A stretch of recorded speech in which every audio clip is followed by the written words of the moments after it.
excited to come back with you, and we want to give a little context, especially from Doug, to give us an overview of Betsy's strengths. We talked last week about the 4 domains of executing, influencing, relationship building, and strategic. How the executing and strategic are more task focused, and influencing and relationship building more about the people part. So Doug, when you look at Betsy's profile and in working with her, what can you share about your insights from looking at her list and how she interacts? What can you share with the audience about those domains and how that's going to help her through this time? Yeah, it's a great question. Most, like 8 of Betsy's top 10 fall into that task-oriented, executing, focus on today, what are we doing today, hardworking, deadline-driven, and then also what should we do about the future. And we heard in our conversation with Betsy, they kind of the tension between those two, right? So we had 2 or 3 days when we hit pause overnight, and lots of transaction things were happening, but which was kind of satisfying those executing talents. But what was missing was the strategic, that these were moving towards something bigger, better in the future. And what struck me in my conversations with Betsy is that it's through that vision, and it's through her the achieving piece, that the relationships are a byproduct of that. And then I think her influence is a byproduct of that as well. So while she doesn't, Betsy doesn't have any of the influencing themes in her top 10 or so, she is, no one who knows her can question how influential she is. And that influence is a strategic byproduct of the vision, her eye to the future and her ability to make things happen today.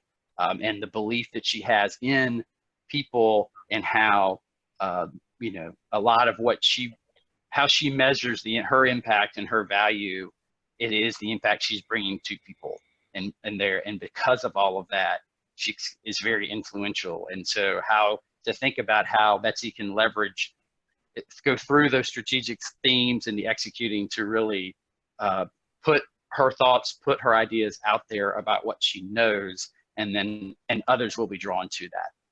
Great. Well, we often hear people, when we're working with them on strengths, mention, oh, I don't have any talents in the influencing domain. So that's a perfect example of don't put yourself in a box, get out of that box, because you can be influencing even without having things in that domain. How about you, Betsy? How does all that Doug's sharing land with you? Well, when I consider my talents, I don't consider, just like Doug said, I don't think, oh, I'm this highly influential human being. It's all about what you enjoy doing. And for me, I greatly enjoy interacting with people to reach a goal. So if I'm with a group of people and the goal is X, what I love to do is leverage everybody's strengths. So getting to X is easier. So for me, yes, all my strengths are in that achievement, getting a result thing, but I've learned that getting results is only possible through the leveraging of other people's talents. So I'm just very lucky that I love people, and I just completely intrigued by all the talents that people have that they don't know they have, and being able to poke and prod to get people to do things that they didn't even know they could, and then at the end of it, everybody's looking around like, wow, look what we did. And it's all of a sudden work and getting to goals. It's fun, it's rewarding, and there's just nothing better than that. There's nothing better than that feeling.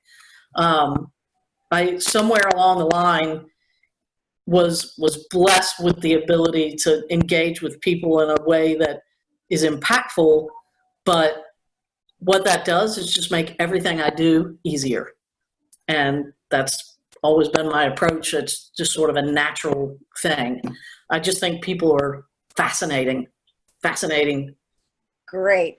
Well, thank you, Doug, Managing Director of Throwing Words, and thank you, Betsy, VP of Talent Development here at Hickory Tavern. It is just great to see you both talk about strengths, how you leverage them, and how you put them to work. So thank you both for joining us today. We'll see you next time. Bye-bye. Thanks for having me.